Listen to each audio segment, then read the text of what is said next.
நோய்களை தீர்த்தார் அப்படிங்கிறத ஐயா அதுக்கு ஒரு தலைப்பு கொடுத்தாங்க. வல்ல பிணிகளை ஒட்டுவான் என்றும் வாதனை தவித்தின்பம் ஊட்டுவான் அப்படின்னு தலைப்பை கொடுத்துருக்காங்க. ஒரு தடவை ஐயா வந்து திருவண்ணாமலையில இருந்து ஊருக்கு சாமியை பார்க்கறதுக்காக வர்றாங்க. அப்போ சாமி வந்து சொல்லுவாங்க, வரும்போது நல்லா சாப்பிட்டுட்டு வரணும், வந்தீங்கன்னா உங்க வயிற்றுப்பாடை பார்க்கறது எனக்கு ரொம்ப சிரமமா இருக்கு. அதனால வழியில ஒரு இடத்துல நிறைய பலாப்பழம் வைக்கிறாங்க, அதை வாங்கி நல்லா சாப்பிட்றாங்க. அப்புறம் ஊருக்கு வந்த உடனே நல்ல டிஃபன் சாப்பிட்றாங்க. சாப்பிட்டுட்டு சாமி சாயங்கால நேரம் போறாங்க. அந்நேரம் அந்த வானவரம்ங்கிற ஒரு இடத்துல ஒரு பக்தர் வந்து 30 மாம்பழம் சாமிக்கு கொண்டு வந்து வச்சுட்டாராம். சாமி வந்து சில நேரங்கள்ல ஒண்ணு கூட கொடுக்காம சாப்பிடுவாங்களாம், சில நேரங்கள்ல ஃபுல்லா கொடுத்துருவாங்க. அந்த 30 மாம்பழத்தையும் ஒண்ணு விடாம நறுக்கி நறுக்கி நறுக்கி கொடுத்தாங்களாம். அது ரொம்ப பிஞ்சா இருந்தது. ஐயாக்கு ரொம்ப பல்லெல்லாம் பிடிச்சா, ஆனாலும் சாப்பிடவே முடியல. 20 மாம்பழம் சாப்பிட்ட பிறகு விட்டுருவாங்களான்னு பார்த்தா விடாம 30 மாம்பழத்தையும் ஃபுல்லா கொடுத்தாங்களாம். கொடுத்த உடனே ஐயாக்கு ஒரு மாதிரியா ஆயிடுச்சியா. சரி நீ கம்பராமாயணம் சொல்லிருந்தோடனே அதை சொல்றதுக்குள்ள ஐயாக்கு ரொம்ப ஒரு மாதிரி ஆகி, சாமி நான் சோட்டை சாஞ்சிக்கிட்டுமா அப்படின்னு கேட்டாங்க. சரி சாஞ்சிக்கோ அப்படின்னு சொன்னோடனே அதுக்குள்ள மூச்சு இறக்க ஆரம்பிச்சிருச்சாங்க. சரி நான் படுத்துக்கிட்டுமா சரி படுத்துக்கொண்டே சாமி சுற்றி சுற்றி வந்து என்னெல்லாமோ பண்ணி பார்க்குறாங்க. ஆனால் அந்த இழப்பு நிற்கவே மாட்டேங்குது. சாமிக்கு ரொம்ப கோபம் வந்துருச்சாங்க. இப்ப நான் சொல்றேன், நீ போறியா இல்லையா அப்படின்னு ஒரு சத்தம் போட்ட உடனே அப்படியே ஒரு ஐயாக்கு ஒரு மாதிரி இருந்ததாம. அப்புறம் சாமி ஒரு நெல்லிக்கா வத்தல் எடுத்துட்டு ஐயாவுடைய வாயில போட்டுட்டு கொஞ்ச நேரம் அப்படியே இருக்கிறாங்களாமா. அப்போ சாமி ஒரு வார்த்தை சொன்னாங்க, நீ வந்து உன்னுடைய வழக்கறிஞரை நம்பினாதான் உன்னுடைய வழக்கை வந்து அவங்க நம்புறாங்க. உன்னோட வைத்தியரை நம்பினாதான் உனக்கு அந்த ட்ரீட்மெண்ட் வந்து சக்சஸ் ஆகும். நம்பிக்கை இருந்தா மட்டும்தான் ஒருத்தரை நம்ம டோட்டலா சரண்டர் ஆக முடியும். என்னால உன்னோட உடம்புக்குள்ள நுழைஞ்சு ஒவ்வொரு அணுவுக்குள்ளேயும் போய் வேலை பார்க்க முடியும் ஜனார்தனா. நான் அதுக்குரிய இதை எங்க அப்பா எனக்கு கொடுத்துருக்காங்க அப்படின்னு சொல்றாங்க. காலையில 4 மணிக்கு எந்திரிக்கும் போது ஐயாக்கு நல்லா சரியாயிட்டு அப்புறமா ஊருக்கு போயிடுறாங்க. அதுக்கப்புறம் கொஞ்சம் அடிக்கடி அந்த மாதிரி அவங்களுக்கு இழைப்பா வருது. வந்து ஒரு தடவை ரொம்ப சிவியராகி டாக்டர் போடுற ஊசி ஏதோ தப்பாகி அவங்களுக்கு ரொம்ப முடியாம ஆயிடுறாங்க. அந்த தடவை சாமிகிட்ட வரும்போது சொல்றாங்க. அப்ப சாமி சொன்னாங்களா, அந்த நேரத்துல நீ எங்க அப்பாவுடைய பாதத்துக்கிட்ட இருந்திருந்தா இருந்தாலும் எங்க அப்பாட்ட நான் உனக்கு ஒரு மருந்து கேட்கிறேன் அப்படின்னு சொல்றாங்க. சொன்ன உடனே ஒரு சிகரெட் கட்டை எடுத்து வச்சுட்டு அப்படியே பார்த்துட்டு இருக்காங்க. ஒரு மருந்து வருது. வந்த உடனே இந்த அப்படின்னு கொடுக்குறாங்க. என்னன்னா முந்திரி பருப்பு அப்படின்னு இருக்காங்க. உடனே சசியை போய் முந்திரி பருப்பு வாங்கிட்டு வாங்க, 25 ரூபா கொடுக்குறாங்க. 25 முந்திரி பருப்பு கொடுத்த உடனே டெய்லி 5 காலையில எந்திரிச்ச உடனே நெல்லிக்காய் சூரணத்துல முந்திரி பருப்பு சாப்பிடணும் அப்படின்னு சொல்லி சொன்னாங்க. அதை என்னென்ன உடனே சொன்னாங்க, கணக்கு சரியா போச்சு, எல்லாம் சரியாயிடும் அப்படின்னு சொல்லி சொல்றாங்க. அதுக்கப்புறம் ஐயா லைஃப் லாங் அதை சாப்பிட்டாங்க. அதுக்கப்புறம் ஐயாவுடைய மனைவி விஜயா அம்மாவுக்கு ஒரு தடவை ஒற்றை தலைவலி வந்தப்போ கமலா ஆரஞ்சு சாப்பிட சொன்னாங்க. சாமி கொடுக்குற மருந்துகள் எல்லாமே வித்தியாசமா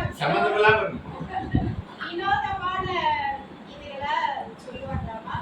அம்மாவுக்கு காலில் ஃப்ராக்சர் ஆனப்போ சாமி ஆஸ்திரேலியாவில் உள்ள சாம்பலை நல்லா உடைச்சி அதை அம்மாவுடைய காலில் அப்ளை பண்ணி சரி பண்ணாங்களாமா.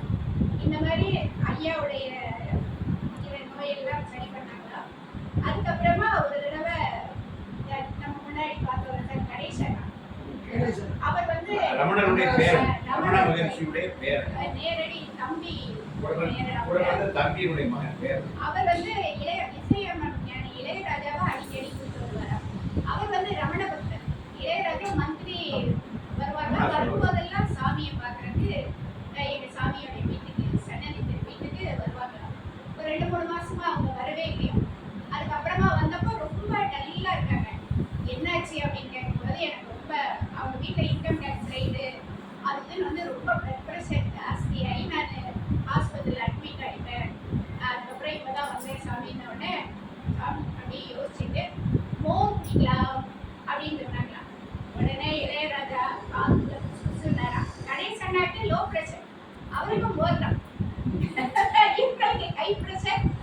போடுறான்.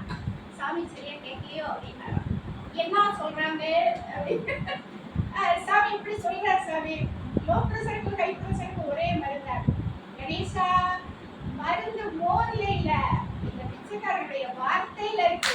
எங்க அப்பா கொடுத்த வார்த்தை அது, அதுதான் உங்களுக்கு மருந்தே ஒழிய மோர்ல சும்மா ஒரு இதுதான் அப்படின்னு சொல்லி சொன்னாங்க. அதுக்கப்புறம் டாக்டர் நோயில இருந்து சரியாயிட்டாராமா. அதுக்கப்புறம் ஒரு நம்ம கோப்போமி ஐயா அவங்க ஒரு தடவை வந்துட்டாங்க. அவங்க பயங்கரமான சாமியோட வயசானவங்க. அவங்களுக்கு வயிற்றுக்கு ஒண்ணுமே சேராதாமா. எப்பவும் அல்சர் மூல நோய் அப்படியே வாழைப்பழத்தை செஞ்சு அதுல தேங்காய் பூ போட்டு அது மட்டும்தான் அவங்களுக்கு வயிற்றுக்கே சேரும், வேற ஒண்ணுமே சேராதாம். நம்ம இட்லி சாப்பிடலாமா நண்பா அப்படின்னு கேட்டாங்க.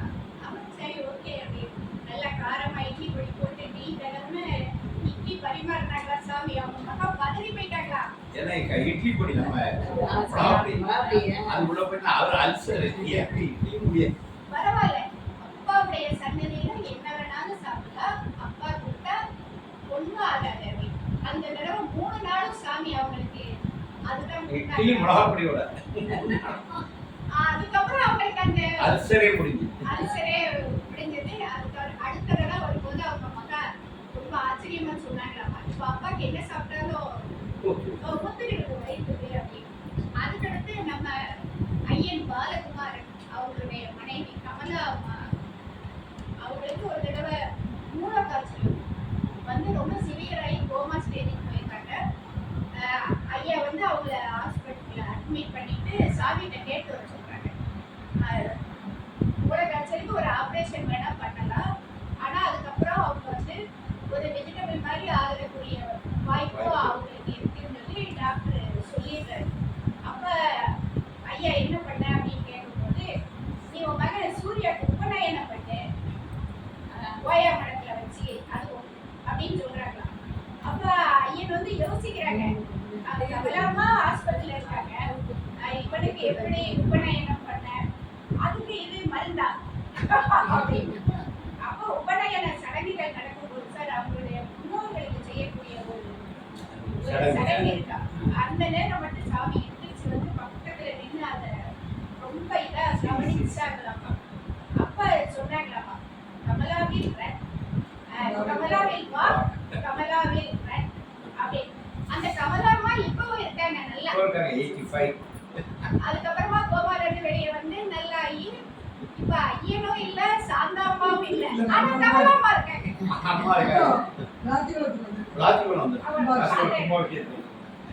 இந்த மாதிரி ஒரு நோய்க்கு இது வந்து சூர்யாவுடைய அந்த வெள்ளப்புல ப்ராபர்ட்டினாங்க அவங்கள இல்ல வேற ப்ராப்ளம் தான்.